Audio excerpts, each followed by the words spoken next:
Good morning दोस्तों, मेरा नाम है डॉक्टर दिव्यांशु कुमार। तो मैं आपको आज बताने वाला हूँ कि एक गांव का आदमी जो मेडिकल फील्ड से बिलोंग नहीं करता है वो एलएफटी को कैसे, लीवर फंक्शन टेस्ट को कैसे इंटरप्रेट करेगा। उसमें हम लोग क्या क्या चीज़ देखते हैं। तो जब हम बात करते हैं लीवर फंक्शन टेस्ट की, तो उसके कंपोनेंट्स होते हैं बिलीरुबिन, टोटल बिलीरुबिन। उसके अलावा होता है SGOT, SGPT, जो कि सबसे मेन कंपोनेंट है। इनके अलावा हम लोग देखते हैं ALP और टोटल प्रोटीन, सीरम एल्ब्यूमिन। ये 6 है, ये टोटल कंपोनेंट होते हैं लीवर फंक्शन टेस्ट के। तो सबसे इम्पोर्टेंट है इसमें टोटल बिलीरुबिन, जिसके मदद से हम लोग बताते हैं कि लोगों को जॉन्डिस है कि नहीं।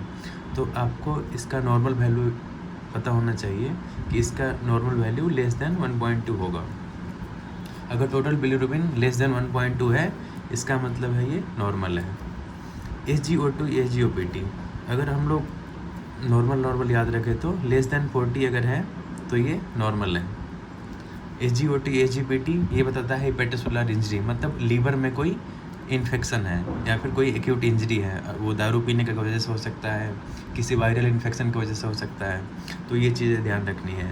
और टोटल प्रोटीन अगर हमारा 6.5 के आसपास है तो ये नॉर्मल है। 6 to 6.5 ये है तो नॉर्मल है। और सीरम एल्ब्यूमिन होती है हमारी 3.5, ये वैल्यू हमारी नॉर्मल है।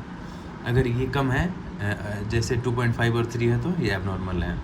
तो मोस्टली जो हम लोगों को लीवर फंक्शन टेस्ट में जो हमें आना चाहिए, एक गांव के आदमी जो नॉन मेडिको है या फिर शहर का आदमी जो नॉन मेडिको है, उनको ये समझना चाहिए कि टोटल बिलीरुबिन बढ़ गया, मतलब कहीं ना कहीं जॉन्डिस को बताता है। वो OTPT बढ़ा है, मतलब SGOT, SGPT बढ़ा है, मतलब कोई लीवर में इन्फेक्शन या फिर इंजरी है। और टोटल प्रोटीन अगर कम हुआ है तो हो सकता है कि उसमें भी लीवर का डिसऑर्डर है, क्योंकि लीवर ही प्रोटीन सिंथेसिस करने में मदद करती है, तो वो हो सकता है।